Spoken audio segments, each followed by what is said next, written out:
এই হারুন কিংবা এই যে ঢাকা রেঞ্জের ডিআইজি ছিলেন এই এসপি লীগ নামে পরিচিত, তাকে এখন পর্যন্ত গ্রেপ্তার করা হয় নাই, শাস্তিমূলক পদক্ষেপ নেওয়া হয় নাই, বরঞ্চ তাকে শান্তাতে বদলি করা হয়েছে। আমরা এগুলোকে ভালোভাবে দেখছি না। তাই আমরা অনতিবিলম্বে এই প্রশাসনের দুর্বৃত্তদেরকেও চিহ্নিত করে তাদের বিরুদ্ধে ব্যবস্থা নেওয়ার আহ্বান জানাই এবং নিরপরাধ কেউ যেন হয়রানির শিকার না হয় সেটিরও দাবি জানাচ্ছি। তবে আইন শৃঙ্খলা বাহিনীকে ব্যবহার করে মরণঘাতী অস্ত্র দিয়ে ছাত্র জনতার উপরে গুলি চালিয়েছে, হত্যাযজ্ঞ চালিয়েছে, এটি স্পষ্টতই গণহত্যা।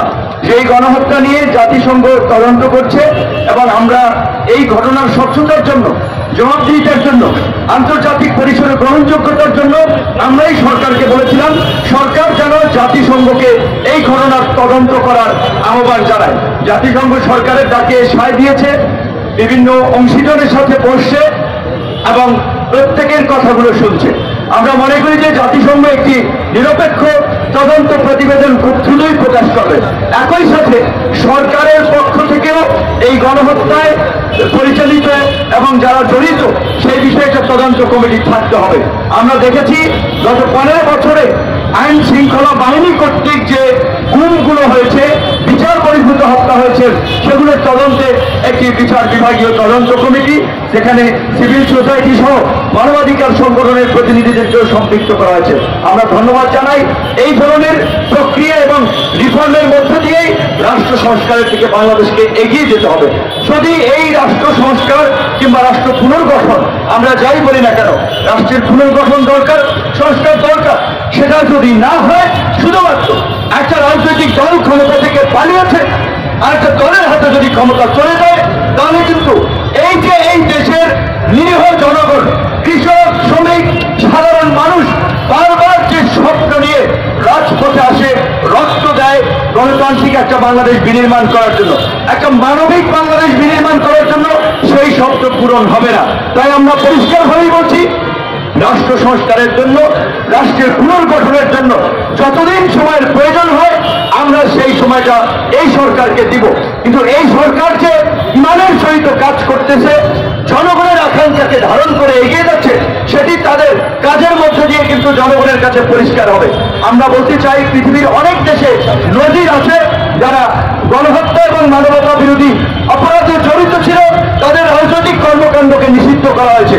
যেহেতু গত ক্ষমতাসীন ফ্যাসিস্ট রাজনৈতিক দল আওয়ামী লীগ গণহত্যা করেছে এবং গত 15 বছরে মানবতা বিরোধী অপরাধ করেছে, তাই তাদেরকে নিষিদ্ধ করা এখন সময়ের দাবি, মানবতার দাবি।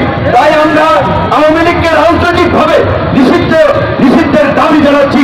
একই সাথে এই যে ছাত্র জনতার গত জুলাই, আগস্ট সহ গত 15 বছরে ছাত্রলীগ, যুবলীগ যে সন্ত্রাসী কার্যক্রম করেছে, পরিষ্কারভাবেই অনেকগুলো আপনার আপিল ইন্টারন্যাশনালি করা হয়েছিল যে ছাত্রলীগকে সন্ত্রাসী সংগঠন হিসেবে ঘোষণা দেওয়ার জন্য। আমরা সরাসরি উপদেষ্টাকে অনুরোধ জানাবো অনতিবিলম্বে ছাত্রলীগ, যুবলীগকে নিষিদ্ধ সংগঠন হিসেবে ঘোষণা দিন এবং আমাদের আন্তর্জাতিক সম্প্রদায়, আমাদের যারা কাজ করছেন মানবাধিকার সংগঠনগুলো, তাদেরকে বলবো আন্তর্জাতিক কমিউনিটিতে আপনারা ছাত্রলীগ, যুবলীগকে সন্ত্রাসী সংগঠন হিসেবে ঘোষণার দাবি জানান। আওয়ামী লীগকে নিষিদ্ধ, সেটি রাজনৈতিকভাবে যেমন দাবি, সরকারেরও কিন্তু দায়িত্ব রয়েছে। এই সরকার যেমনি ভাবে জামাতের নিষেধাজ্ঞা প্রত্যাহার করেছে, যেটি আওয়ামী লীগ নিষিদ্ধ করেছিল, এই সরকারকে আওয়ামী লীগকে নিষিদ্ধ করতে হবে। এই যে আমরা করছি না, এই চর্চা শেখ হাসিনা করেছেন।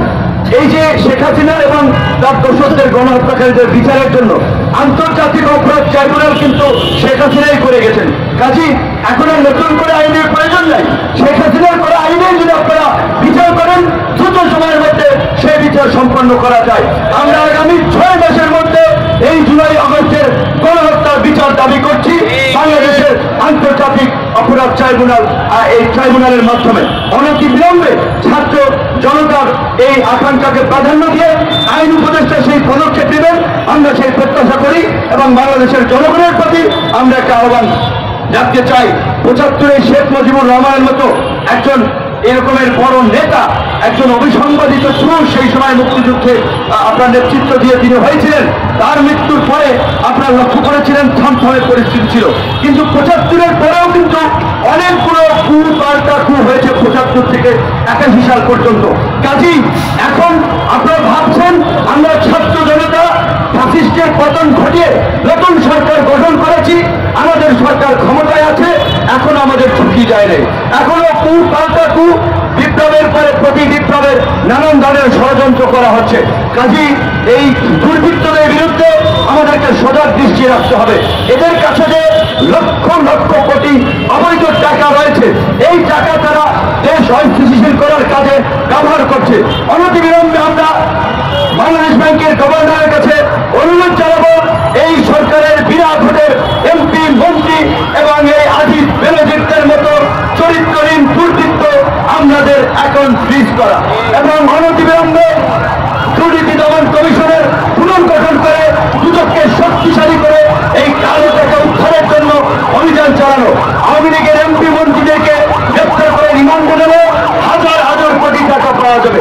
এই মুহূর্তে যে ফাইন্যান্সিয়াল ক্রাইসিস, সেটা রিজলভ করার জন্য দুর্নীতিবাজদের বিরুদ্ধে একটা শক্ত অভিযান পরিচালনা করা দরকার। কিন্তু এখন পর্যন্ত দুদক পুনর্গঠন হয় নাই, নির্বাচন কমিশনকে পদ থেকে সরানো হয় নাই। এই নির্বাচন কমিশন এই শেখ হাসিনার ফাঁসিবাদের সহযোগী ছিলেন, তারা শেখ হাসিনার এই একতরফা নির্বাচনগুলোকে বৈধতা দিয়েছেন। কাজেই যারাই এই ফাঁসিবাদের সহযোগী ছিলেন, এই অপকর্মের সাথে জড়িত ছিলেন, তাদের প্রত্যেককে বিচারের মুখোমুখি করতে হবে। একই সাথে আরো একটি বিষয় আমাদেরকে আমলে নিতে হবে। আজকে আমরা পুলিশ কিংবা প্রশাসনে ধারাবাহিকভাবে সবাইকে যদি রাজনৈতিক তকমা দিয়ে আমরা চাকরিচ্যুত করার দাবি জানাই, চাকরিচ্যুত করা হয়, সেটা একটা সংকট তৈরি করবে।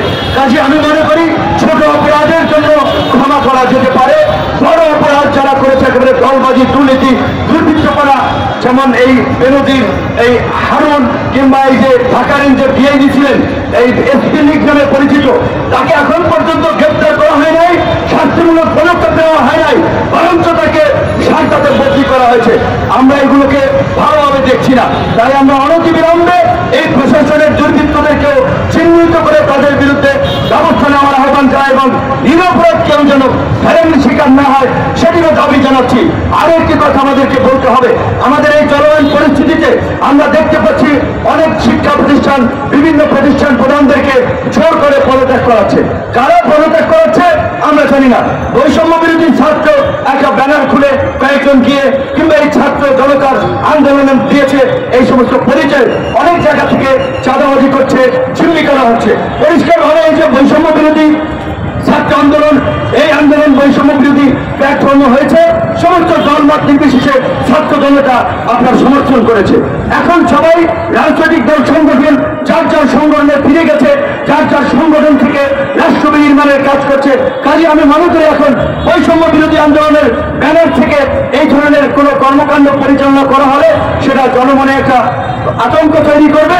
এই যে বৈষম্য বিরোধী আন্দোলনের নেতৃবৃন্দ অবশ্যই আমলে নেবেন বা তারা সেটা বিবেচনা করবেন। বিশেষ করে এখন রাষ্ট্রকে ফাংশন করার জন্য